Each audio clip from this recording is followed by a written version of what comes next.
আজকের কবিতা পাঠ উপেন্দ্র কিশোর রায়চৌধুরীর লেখা পেটুক দামু।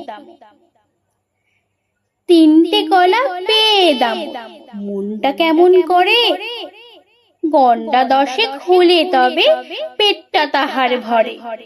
খেতে খেতে যাচ্ছে দামু, মুখটা করে ভার, দুষ্টুমি এক গজিয়ে ওঠে মস্তকে তাহার। ভাবে দামু, ছোবড়া যদি ঠিক ফেলতে পারি, পা পিছলে পড়বে করি, মজা হবে ভারী। অমনি কাদি শুদ্ধ নিয়ে শটান দেবে পারি, এক্কেবারে উঠবো গিয়ে চণ্ডী ঘোষের বাড়ি।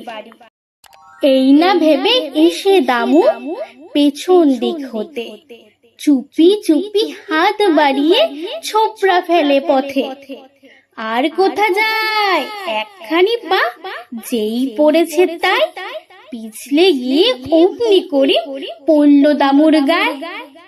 হাউ মাউ খাও করে দামু ঠোঁট দুখানি কেঁপে, পেটটা বুঝে গেল ভেঙে করিম মিয়ার চাপে।